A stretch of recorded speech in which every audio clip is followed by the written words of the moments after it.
തിരുവചന സന്ദേശങ്ങൾ ശ്രവിക്കുന്നതിനായി ഭാഗ്യവചനധാര ഇന്ന് തന്നെ സബ്സ്ക്രൈബ് ചെയ്യുക.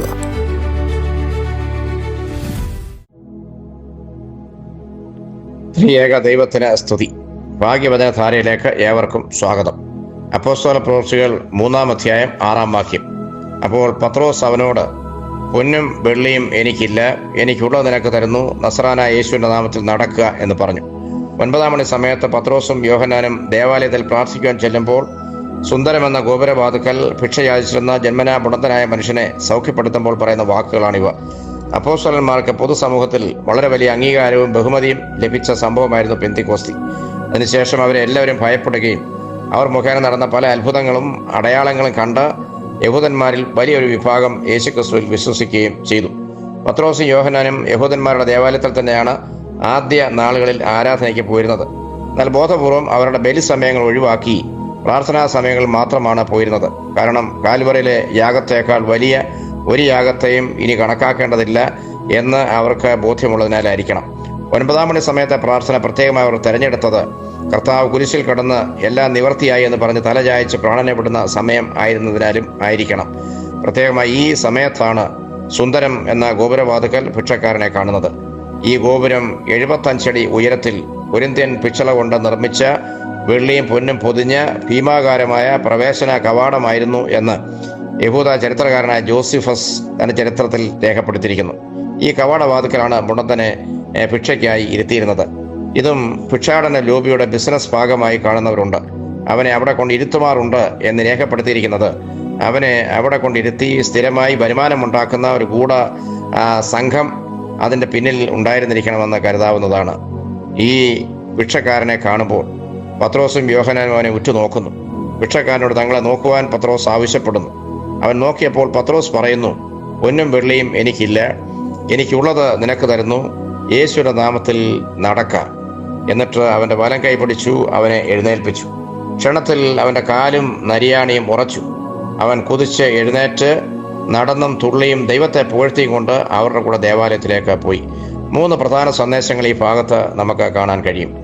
പൊന്നും വെള്ളിയും ഭൗതിക സമൃദ്ധിയുമാണ് ഭിക്ഷക്കാരുടെ പോലും മനസ്സിലെ ആഗ്രഹം. അവൻ പത്രോസിനെ നോക്കുന്നത് അങ്ങനെ വല്ലതും കിട്ടും എന്ന പ്രതീക്ഷയിലുമായിരുന്നു. ഭിക്ഷക്കാരെ ഉപയോഗിച്ച് പൊന്നും വെള്ളിയും സമ്പാദിക്കുവാനും ഭൗതിക സമൃദ്ധിക്ക് വേണ്ടി ആർത്തി പൂണ്ട് പ്രവർത്തിക്കുവാനും ആഗ്രഹിക്കുന്ന കപട ബിസിനസ്സുകാരും നമ്മുടെ ചുറ്റുവട്ടങ്ങളിൽ നാം കാണുന്നുണ്ട്. എന്നാൽ പൊന്നിനേക്കാളും വെള്ളിയേക്കാളും വലിയ സമ്പത്താണ് യേശു ക്രിസ്തു എന്ന വലിയ സത്യം പത്രോസ് ഈ സംഭവത്തിലൂടെ ലോകത്തിന് ബോധ്യപ്പെടുത്തുകയാണ്. ഈ ലോകത്തിൽ എന്തെല്ലാം നേടിയാലും ക്രിസ്തുവിനെ നേടുന്നില്ല എങ്കിൽ മറ്റു നേട്ടങ്ങളെല്ലാം വ്യർത്ഥമാണ് എന്ന വലിയ സന്ദേശം ഈ സംഭവത്തിൽ നിറഞ്ഞു നിൽക്കുന്നു. ഭിക്ഷക്കാരന് ലഭിച്ച ക്രിസ്തു അവനെ ബാഹ്യമായും ആന്തരികമായും ബലമുള്ളവനും സൗഖ്യമുള്ളവനുമായി രൂപാന്തരപ്പെടുത്തുകയാണ്. പൊന്നിനേക്കാളും വെള്ളിയേക്കാളും വലുത് ഞങ്ങളുടെ പക്കലുണ്ട് എന്ന് ഉറച്ചു പറയുവാൻ തക്കവണ്ണം പത്രോസിന് ധൈര്യം നൽകിയത് പെന്തിക്കോസ്തിയിലെ ശക്തിയിലൂടെ ലഭിച്ച പരിശുദ്ധാത്മ കൃപയാണ്. രണ്ടാമത് സൗഖ്യം ലഭിച്ച ഭിക്ഷക്കാരൻ കുതിച്ച് എഴുന്നേറ്റ് നടന്നും തുള്ളിയും ദൈവത്തെ പുകഴ്ത്തിയും കൊണ്ട് ദേവാലയത്തിലേക്ക് പോയി എന്ന് വായിക്കുന്നു.